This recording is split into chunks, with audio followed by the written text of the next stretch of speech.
Hello, नमस्कार। मैं doctor कुमकुम वैद्यसेन आज एक नए विषय पर आपसे बातचीत करने के लिए आप लोग से रूबरू हो रही हूँ। आज का विषय है जिंदगी और परवरिश।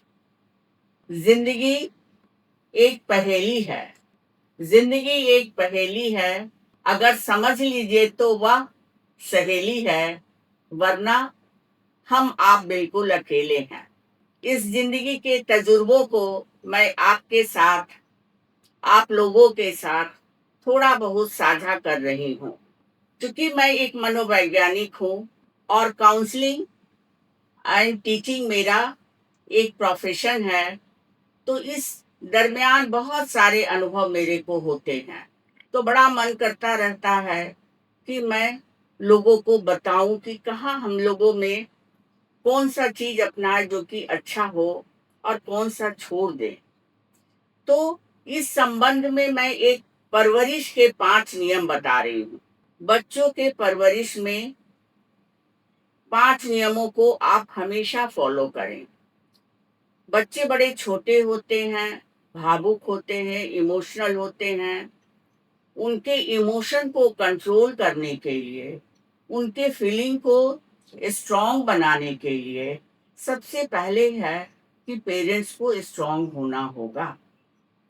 पेरेंट्स के व्यवहार को ही बच्चे इमिटेट करते हैं। आप जिस तरह से गुस्सा करेंगे, बच्चे में गुस्सा की प्रवृत्ति उसी प्रकार की आएगी। तो सबसे पहले आपस का, घर का, पति पत्नी का, भाई बहन का, माता पिता के साथ का जो रिश्ता है, उस रिश्ते में मधुरता लाना होगा। आवाज में कठोरता नहीं हो, व्यंग नहीं हो और सुनने की प्रवृत्ति हो। तो बच्चे भी उसको कॉपी करते हैं और वो सीखते हैं। तो सबसे पहला नियम है कि सबसे पहले अपने आप को हमको ठीक करना है। हमारे मन में कभी कभी बहुत क्रोध आता है, गुस्सा आता है, और गुस्सा को हम तुरंत रिएक्ट करते हैं, और रिएक्शन का कई प्रकार का जरिया होता है। कोई तेज आवाज में बोलते हैं, कोई सामान को पटक करके बोलते हैं, कोई खाना छोड़ देते हैं, कोई बोलना बंद कर देते हैं। तो इस तरह से बच्चे वही सीखते हैं जिसमें वो कंफर्ट फील करते हैं। तो बच्चों के परवरिश में पहला नियम है कि हम उनको ऐसा माहौल दें जिससे कि वो अच्छी बातों को सीख सके। और अगर बच्चे की किसी भी आदत को बदलने की आवश्यकता है, तो बच्चों को नहीं बदलना है, सबसे पहले हमें अपने आप को बदलना है। हम जिस दिन बदल जाएंगे, बच्चे हमारी आदत को अपने आप बदल लेंगे। तो इस तरह से हम बच्चों के व्यवहार में बदलाव ला सकते हैं। दूसरा, बच्चे डिमांडिंग बहुत होते हैं, क्योंकि हम उनके हर डिमांड को पूरा करते हैं। बच्चे जब एक पेंसिल मांगते हैं तो हम उनको पूरा पैकेट पेंसिल देते हैं। तो बच्चों को ये पता ही नहीं चलता है कि ये पूरा पैकेट का यूज करना है या एक पेंसिल का यूज करना है। तो जब एक मांगे तो एक ही देना है, और एक कंडीशन के साथ देना है कि पेंसिल को नेक्स्ट डे भी इसी पेंसिल से तुमको लिखना है, थर्ड डे भी इसी पेंसिल से लिखना है, और आफ्टर 1 वीक मैं दूसरा पेंसिल तुमको देने वाली हूँ। तो बच्चे वो सीखेंगे कि हाउ टू प्रिजर्व, चीजों को कैसे संभाल के रखा जाता है।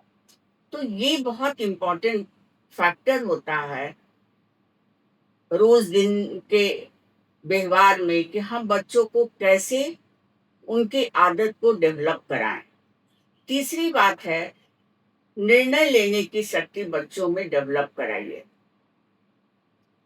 हम अपना निर्णय उन पर कभी नहीं थोपे। उन्हें कहे कि तुम बताओ कि क्या होता है। इसके लिए हम कुछ गेम का भी प्रयोग करते रहना चाहिए। 4 चीज दीजिए खाने के लिए, 4 गेम दीजिए कि इसमें कौन सा गेम तुमको सबसे अच्छा। बच्चे तुरंत अपने पेरेंट्स का शक्ल देखने लगते हैं कि मैं क्या लूँ, क्या नहीं लूँ। नहीं, तुम निर्णय लो, तुम जो कहोगे मैं वो दे दूँगा। तो इस तरह से बच्चों में निर्णय लेने की एबिलिटी को डेवलप कराना है। चौथी बात ये है कि पढ़ने के प्रति उनकी रुचि को जागृत करना।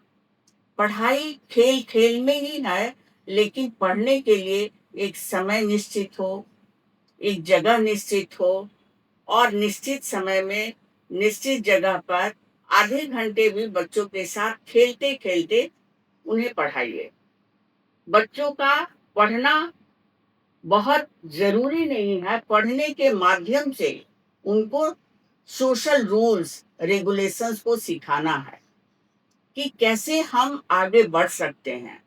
किताबें को कहाँ रख सकते हैं, कपड़ों को कहाँ रख सकते हैं।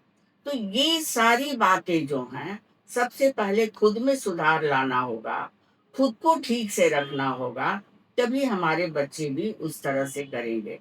बहुत बच्चे ऐसे होते हैं, अपने बैग से सारे किताब, कॉपी निकाल के बाहर में कर देते हैं और उसके बाद उन्हें ये पता नहीं होता है कि इनको फिर कैसे अरेंज करें।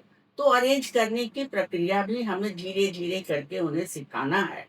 तो इस तरह से हम बच्चों को अपने व्यवहार के माध्यम से बहुत सारी छोटी-छोटी बातों को, कुछ घर में, कुछ उनके स्कूल में, कुछ फ्रेंड्स के साथ सीखते रहना है, सिखाते रहना है। ये परवरिश का 5वां नियम है।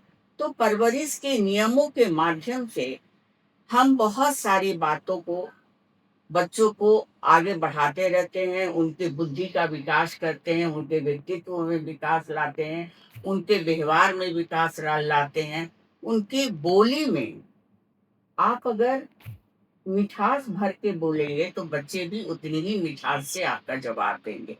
तो इस तरह से उनकी बोली को भी हम आगे बढ़ाते हैं, बोलते हैं और तब बच्चे सीखते चले जाते हैं। तो परवरिश के नियमों को पालन करना हमारे जीवन में बहुत आवश्यक है।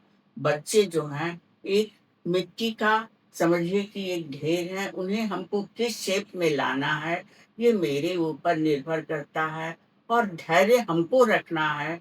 हम धैर्य रखेंगे, माता-पिता धैर्य रखेंगे, तो बहुत फ़ायदा होता है। बहुत इम्पोर्टेंट बात मैं आज कहने जा रही हूँ कि अब छुट्टियों का समय शुरू हो रहा है। समर वेकेशन 1 महीने का होता है। बच्चों का एग्ज़ामिनेशन हो गया है और एग्ज़ामिनेशन के बाद बच्चे जो हैं, सो छुट्टियाँ मनाना चाहते हैं। तो मनाने के लिए पेरेंट्स आज वर्किंग हैं, तो वर्किंग पेरेंट्स के लिए बहुत मुश्किल हो जाता है कि जितना दिन स्कूल में छुट्टी है, उतना दिन हम बच्चों को कहीं बाहर लेके जाएँ, उनके लिए भी मुश्किल है। तो कहीं इस मुश्किल का हमको समाधान करना है। तो आपको भी थोड़ा समय निकाल के बच्चों को के साथ दादा-दादी, नाना-नानी के घर जाइए और रिश्तों के महत्व को समझिए और समझाइए कि हम जिस धरातल पर खड़े हैं, उसकी जड़ हमारे दादा-दादी, हमारे नाना-नानी हैं। तो हम जितना ग्रो कर रहे हैं, उसका कारण हमारे ग्रैंड पेरेंट्स हैं। तो ग्रैंड पेरेंट्स के इम्पोर्टेंस को बताते हुए दादा-दादी, नाना-नानी के घर अवश्य छुट्टियों में बच्चों को लेके जाइए और वहाँ पर उनके खेलने, घूमने का बहुत सारी व्यवस्था आपको करना है। आपके भी माता-पिता खुश होंगे, बच्चे भी खुश रहेंगे। तो इस तरह से एक पेड़ जो है, वो बहुत ही हेल्दी होकर के ग्रो करेगा। तो आज का विषय हम यहाँ पर ही खत्म करते हैं, फिर अगले क्रम के लिए। Thank you.